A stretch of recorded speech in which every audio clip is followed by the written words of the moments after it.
Unshakable confidence in Christ amidst life's tribulation.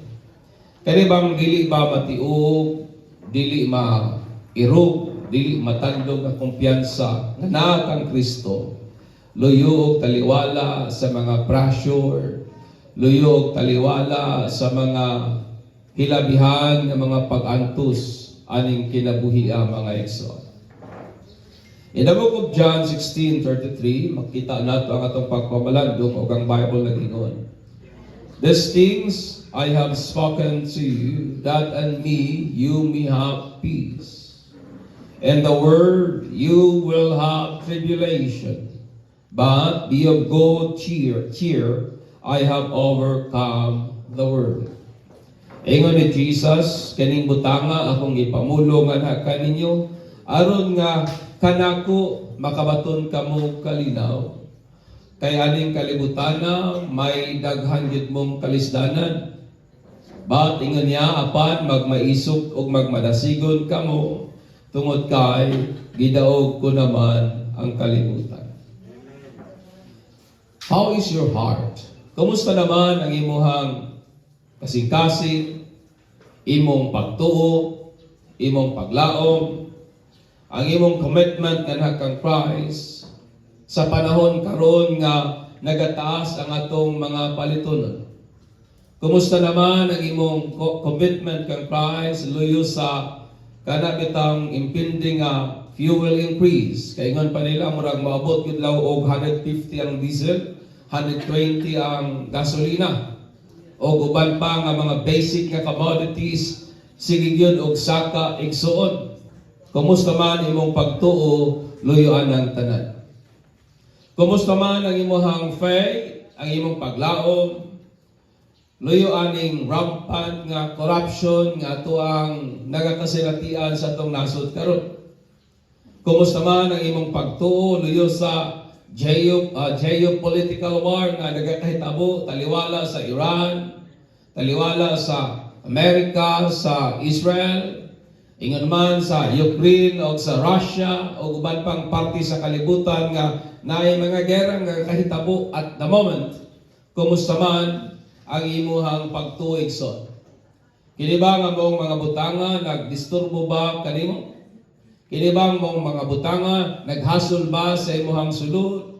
Nag-create ba og kabalaka? Nag-create ba og nagkawat ba sa imong kalinaw rason og hinungdan nga panahon sa kagabhion, murag daman-damanon ka sa kamahal sa presyo? Kumusta man imong pagtuo, imong pagsalig, luyo aning tanan nga dili may nga kahitabo sa kalibutan mga igsoon? Pangutan na yung tapat isa, kumusta man? Wala ginito ba? Kumusta man? Kuman nga ang tao nakasala, tungod kay nisupak mangit siya sa sugo sa Dios. Ang sala igsoon nisulod sa kalibutan pinaagi sa usang tao nga mao si Adan. Og ang kinabuhi sa kalibutan wa na gyud mahimong sama sa wala pa makasala ang tao. Ang kinabuhi sa earth turn upside down, wa na gyud mahimong sama kaniadto mga igsoon. Ang tao then incurred severe damage sa iyang kaugalingon. Mipahamtang ang tao grabing kadaot sa iyang kaugalingon ug ngadto sa iyang kaliwatan gikan sa usa ka kalibutan nga blessed ngadto sa usa ka earth nga nahimong tinunglo mga igsoon. And that's what happened. Ang atong kahimtang sa kalibutan karon layo ra kay ni kaniadto sa diyang ang tao wala pa makasala mga igsoon. So gikan sa usa ka maayong kahimtang sa kinayahan ngadto sa usa ka kalibutan nga natunglo mga igsoon. Gikan sa kahimtang waon tay kamatayon ngadto sa usa ka kahimtang naay kamatayon. From being in the presence of God to being exiled from the presence of God. Mao kanang nahitabo sa dang nisulod ang sala sa kalibutan. Kaniadto ang tao mag-uban-uban sa Dios, they are in the very presence of God. Pero human nga nakasala sila, gi-exile sila sa Ginoo in the Garden of Eden. Gi-exile sila sa Dios from the very presence of God. Mao na ang nahitabo mga igsoon. From fruit picking to working hard so that it can eat. Mo na nahitabo. That's why God said, I will increase your labor. Magpatulo ka sa imong singot aron ka makakaon. Kaysa wala pa makasala ang tao, hayahayang kinabuhi oy. Igo lang siya mamudyot o igo lang siya mamukpo og pagkabunga sa kahoy for him nga makakaon. Pero human nga nakasala ang tao, nagsugod na ang paghago sa tao aron siya makakaon mga igsoon. From last pain nga childbirth ngadto sa painful nga childbirth, mo na ingon sa Ginoo, and I will increase your pain sa pagpanganak. It is part sa pagka-detach sa tao from the very presence of God. Gikan sa sinless nga nature to sinful nga nature. Kaniadto ang tao sa wa pa makasala, sinless ang tao. Kaya wa man gibuhat sa tao, sa Dios ang tao nga sinful. Gibuhat sa Dios ang tao nga sinless at first. Pero sa diyang ang tao nakasala, nisulod ang sinful nga nature mga igsoon. From uncorrupted nature to corrupted nature. Mo na niyang kahitabo sa atong kalibutan karon. Ang mga tao hakog sa kwarta, ang mga tao bangis, that is because their very nature or our very nature is corrupted tungod kana sa sala sa tao mga igsoon. Gikan sa kahimtang nga wala untay tribulation, gikan sa kahimtang nga wala troubles, ngadto sa kahimtang nga full of troubles. Og maning kalibutan nga atong gipuy-an mga igsoon. Tungod ani nga mga rason, dili nato ikatingala nganong ang kinabuhi aning kalibutan puno sa mga kakulian. Amen. Because of this reason, life on earth is full of tribulation. But luyo og taliwala aning depressing reality, aning makasusubo nga realidad o kamatuoran, ang Ginoo nato naghatag ngadto sa mga believers nining unshakable nga confidence, aning dili matiog nga kumpiyansa nga naa kang Kristo taliwala sa mga tribulation sa kinabuhi. If you say tribulation, it means pressure. That is the word tribulation. You are pressed. Mura bita kang giduot sa pikas o pikas nga wa kay kaipsutan. Sa lain pa kapag mura ka ginasakal ba ginatuok sa mga kakulian sa kinabuhi mga igsoon. Og niyaning duhang butang atong makatunan gikan sa ato ang pagpamalandong aning orasa regarding aning atong dili matiog nga kumpiyansa nga naa kang Kristo taliwala sa mga tribulation sa kinabuhi. Lahi ang great na tribulation, lahi pod ang tribulation. Inara imong tapad, may mga tribulation ba karon? Ingna ba? Nawa kay mga pag-antos karon, ano na lang mga pag-antos, mga kapulian, mga challenges, mga butang that pressures you. Amen. Una, Jesus Christ is our peace. And 33, ingon niya, these things I have spoken to you, that in me you may have peace. Amen. Why? Because in this world you will have tribulation. Kinsa ba diri nato ang dili gusto kalinaw? Na ba? Paminaw nako hungog lang gyud nga tao og only the foolish dili gusto kalinaw. Nagay panultihon nga nagingon, if you want peace, then prepare for war. Kaya usahay kining kalinaw, you must fight for it, my friend. Ang kalinaw, ginifine ni Merriam-Webster as this, a state of tranquility or quiet. Usa ka kahimtang tranquil, it means kalmado kay ka, relax kay ka, linaw ang palibot, such as freedom from several disturbance.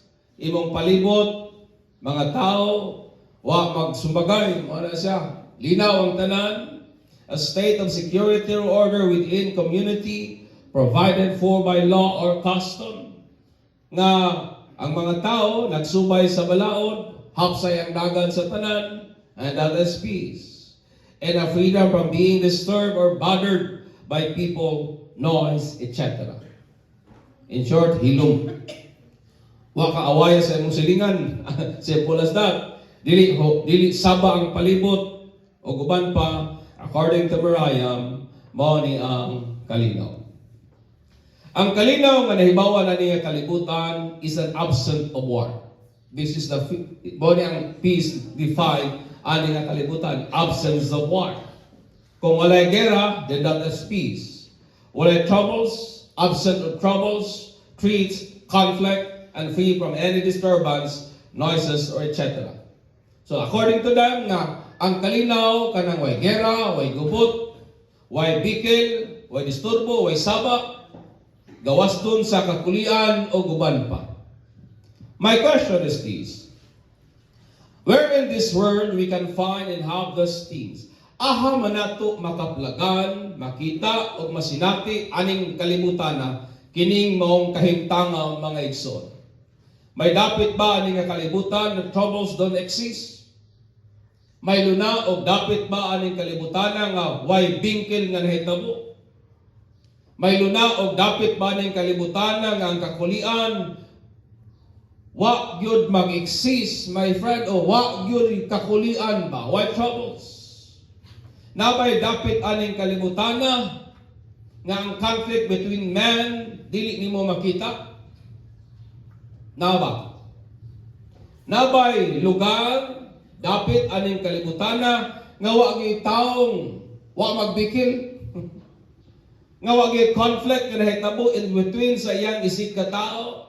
Or in between sa iyang isig nasod, or in between sa iyang isig katribo? Nabay luna aning kalibutan nga ang conflict between man wa gyud mag-exist, my friend.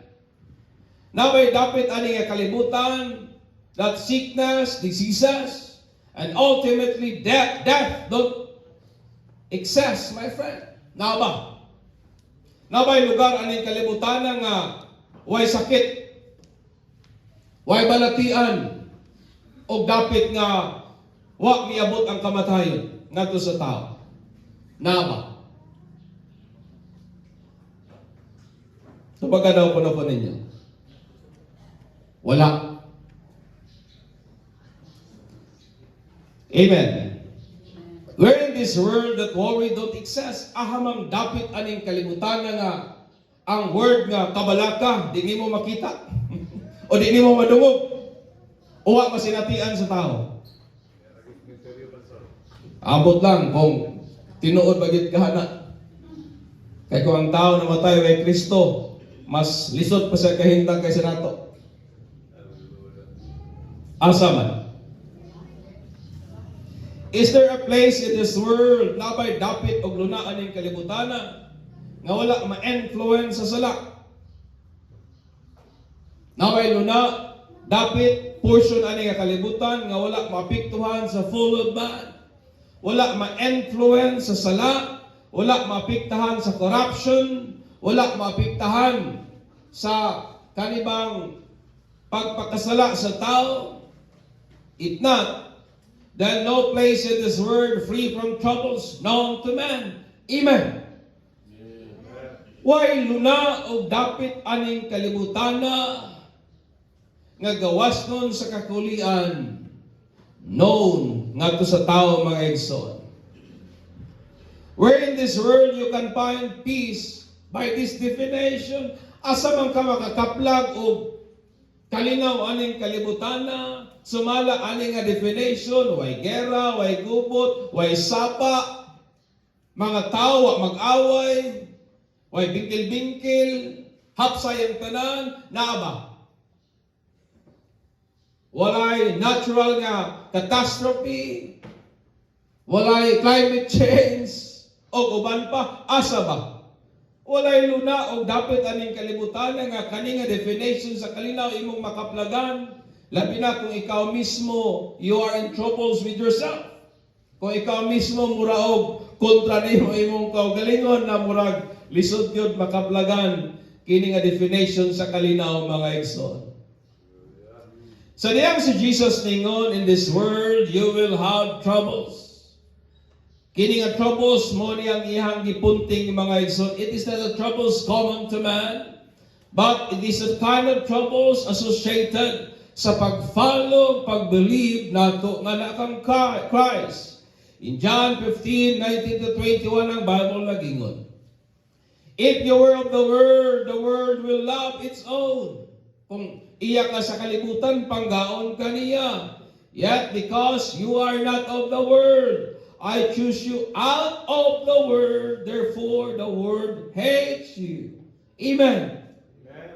Remember the word that I said to you, a servant is not greater than his master. If they persecuted me, they will also persecute you.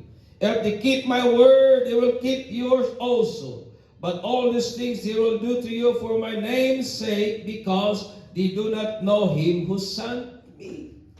Jesus said the world will hate us.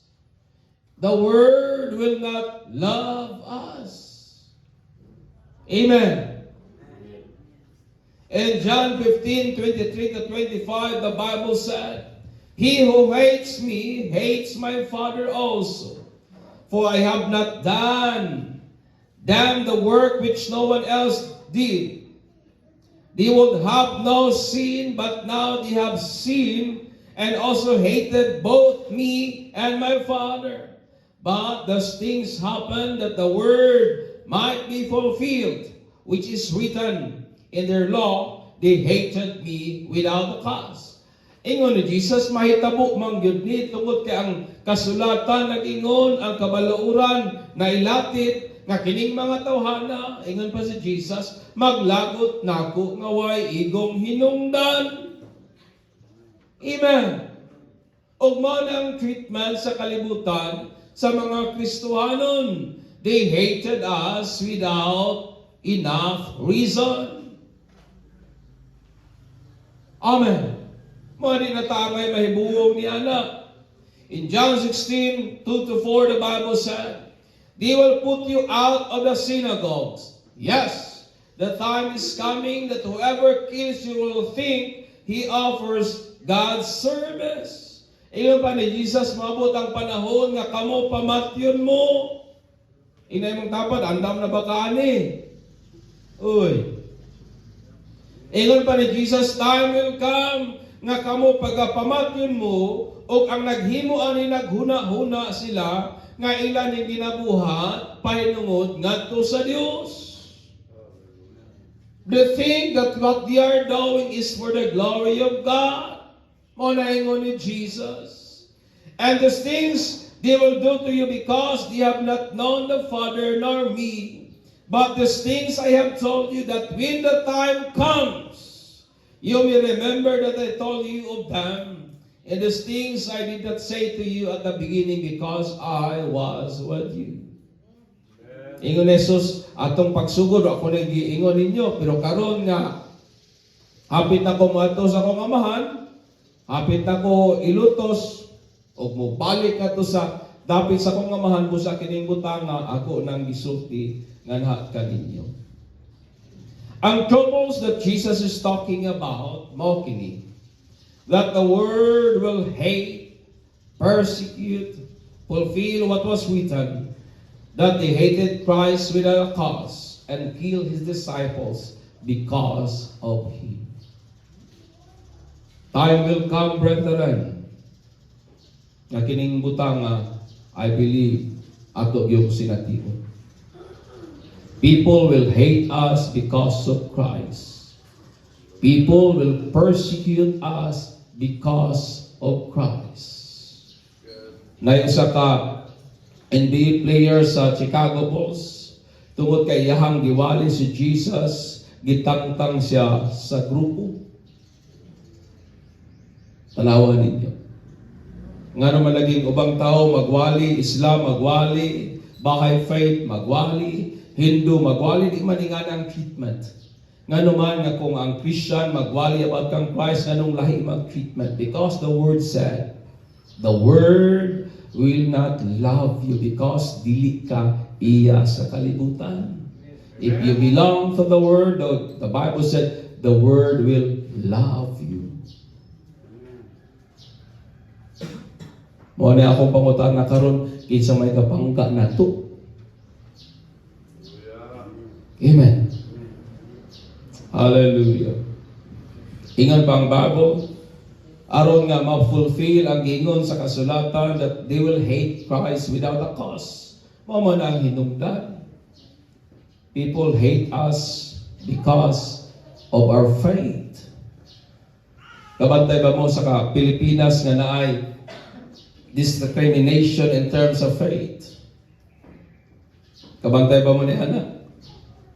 May dayagan nga discrimination sa pagtuo.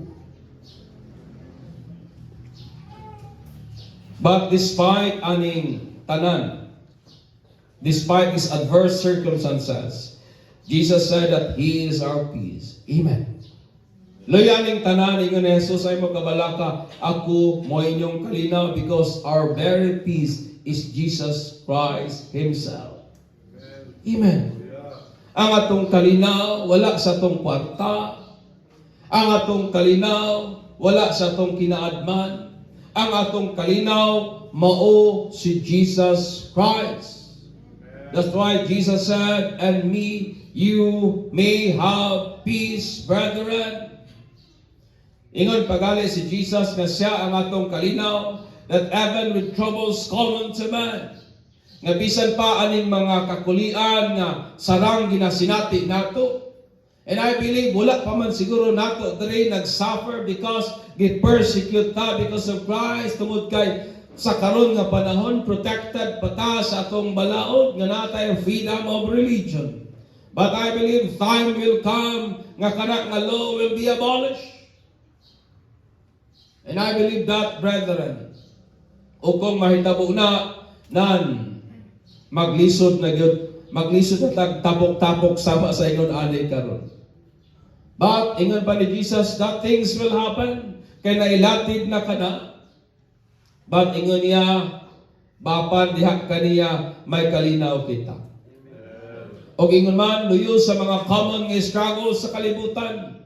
Luyo sa common struggle sa mga tao, palitunon nga nag-increase, mga commodities nga nag-increase, mga deadlines sa kinabuhi o guban pa, mga troubles nato sa atong pamilya, still ingon ni Jesus, siya gihapon ang atong kalinaw mga igsoon. Mao lang kung naagid tay og tinuod gyud ta nga nagtuo kang Christ who is unshakable. We then have unshakable confidence of peace amidst life tribulation. Nganong may kumpiyansa man ta nga dili matiog kabahin aning kalinaw tungod kay si Jesus nga mao ang atong kalinaw, dili man matiog mga igsoon. Amen. Ang atong kwarta apektado sa atong ekonomiya, di ba? Ang imong wealth is affected, shaken sa atong economy. Pero Jesus Christ is not shaken, not influenced by our economy. Thus, kung siya mo'y atong kalinaw, nagitay unshakable na confidence nga magmalinawon ta, bisan pa taliwala sa mga kakulian, mga hagit, mga tribulation, mga pressure sa kinabuhi. Amen. Pagbaka nato si Jesus niya na. Ikaduha, Jesus Christ is our victory. Siya ang ato ang kadaugan. Ingon niya, but be of good cheer. I have overcome the world. Sa ubang nga translation, be of good courage or take heart. Kaya nga naman, ingon niya, gidaog na niya ang kalibutan. Si Jesus naghatag sa iyang pulong ngadto sa tanan nga mga disciples, dili lang ni para atong 12, para ni natong tanan. Amen. To take courage or be of good cheer, which is the present imperative kaning statement usa ka present imperative. It means a command. A command to continually be courageous in the face of present and coming dangers in adverse circumstances and following Him.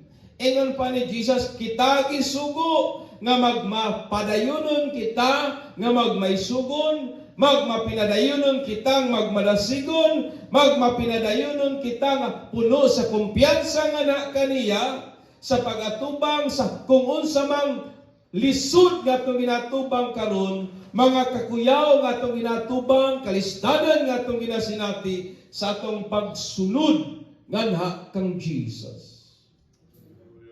Amen. Ina imong tapad. May problema ba ka? Ina ba? Ina ba? Brag, salamat sa ginawa kita may problema. Thank you Lord. Niya na. Ina kung ugaling namo kay challenges ina imong tapad. Gisugo ka sa Ginoo nga magpaisugo. You are mandated by God to continually be courageous in following Him. To continually be of good heart in following Him. Amen. Keeping this command becomes possible.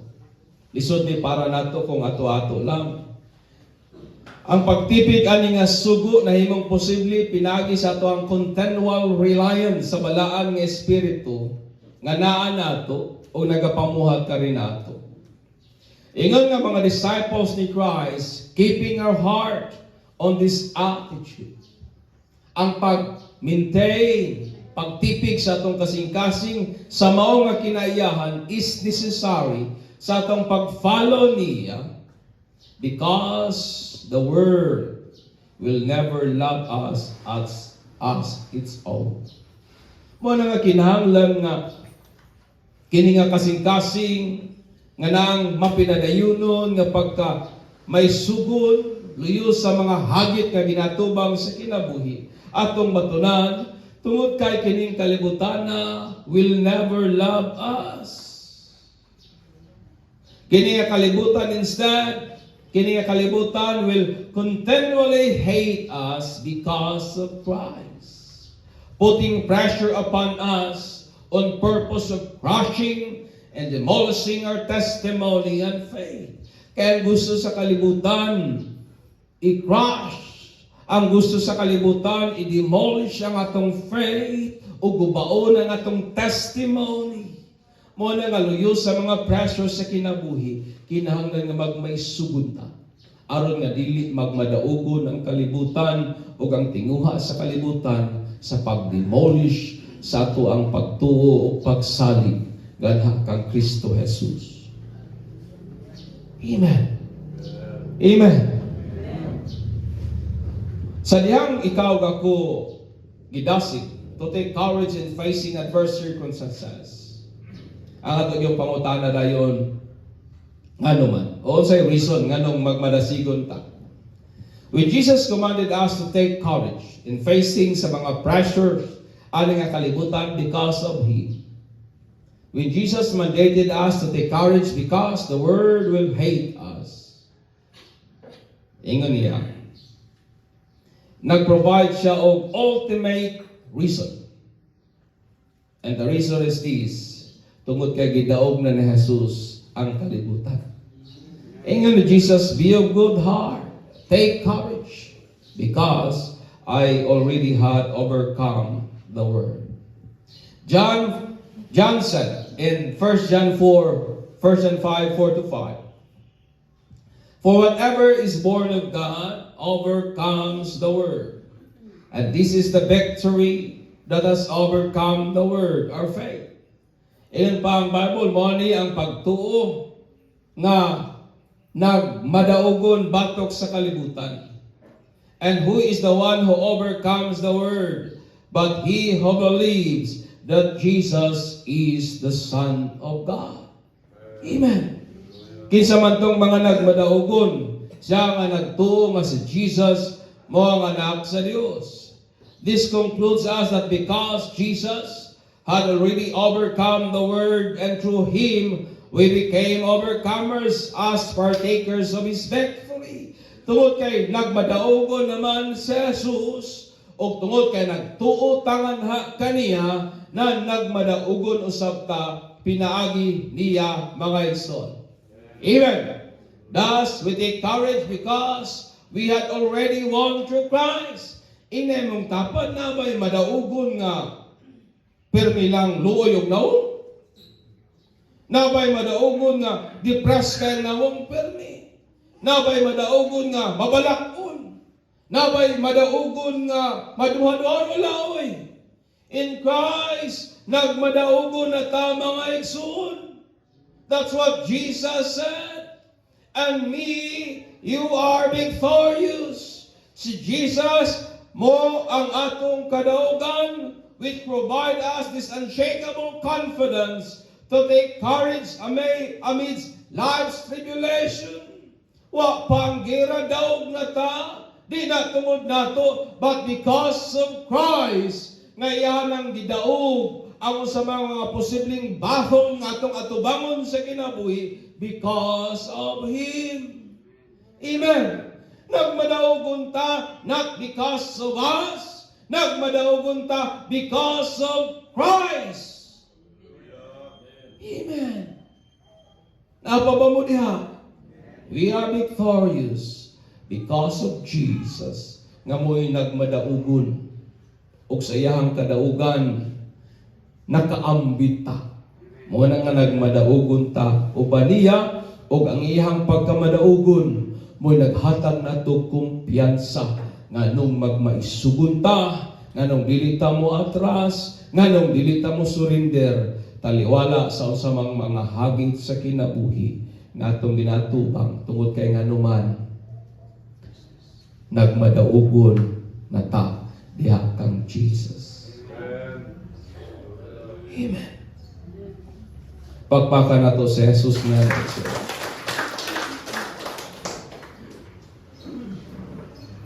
Christian peace and victory are not abstract ideas.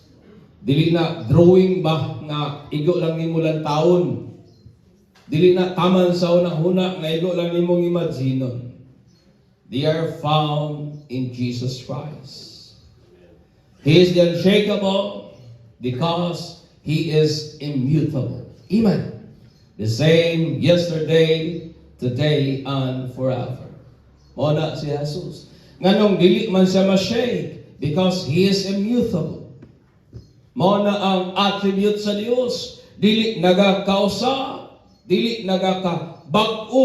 That's why the Bible said, si Jesus maulang sa gihapon kaniadto karon og sa malabot tungod kay si Jesus wa man nagakausab.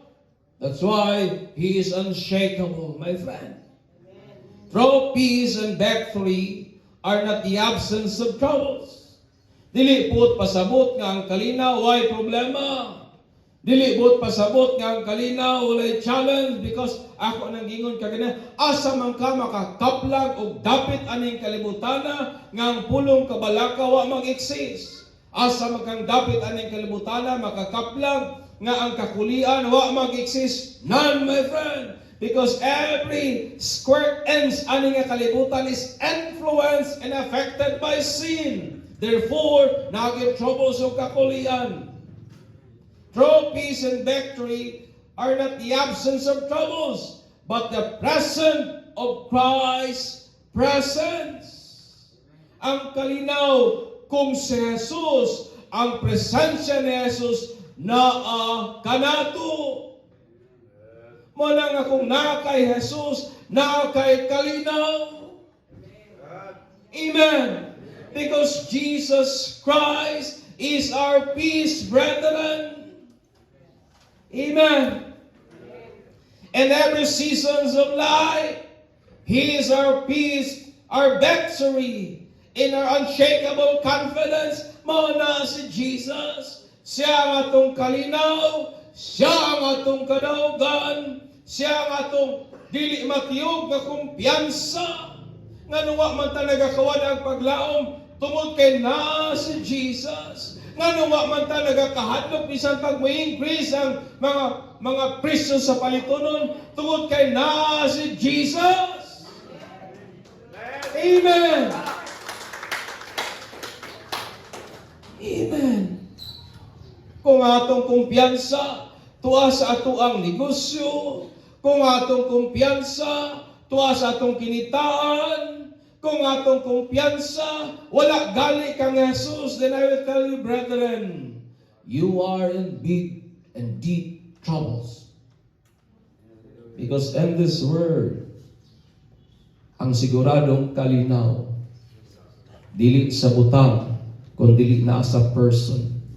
And that person is Jesus Christ. Yeah. Hallelujah.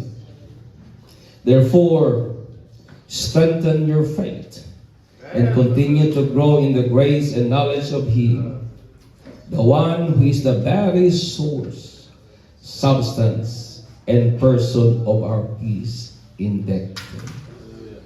Si Jesus mo ang substance, siya ang unod sa atong kalinaw. Siya ang tuburan sa atong kalinaw, ug siya pod ang person sa atong kalinaw ug kadahugan. That's why if you have Jesus, you are victorious. If you have Jesus, you have peace. Amen. Hallelujah. Mangutana pa nimo karon. Kumusta man imong sulod sa imong kasing-kasing? May kalinaw ka ba? May kadaugan ka ba? Na, itong biyaging adlaw, dula may basketball. Dayon, di ba sa basketball na mga panahon ba nga ikaw pa nato mga gimalasod ta ba? Sa usaw pa ning kamot, di gyud ka shot. Ang nahitabo, tulo ka game wa gyud mi daog. Wa gyud mi daog. Pero na pa panahon nga wa pa pilde. Ang akong na-notice mo ni nga sa dihang pildido mi, ako mga kauban perti yung uyag mga naong. Ilom-ilom lang, kaon sa isla ko agad imik ba, relax kayo. Pero makadaw gani, pwede sa baa. Oh! Makita gani mo sa namong bang ekspresyon sa kadaogan. O nagtuo ko nga kung atong na-realize na diha kang Kristo, madaogon ta. Makita na sa atong pagkinabuhi, sa atong gawi adlaw-adlaw. Amen. Amen. Manidip ta and let's give glory to Jesus, the Son.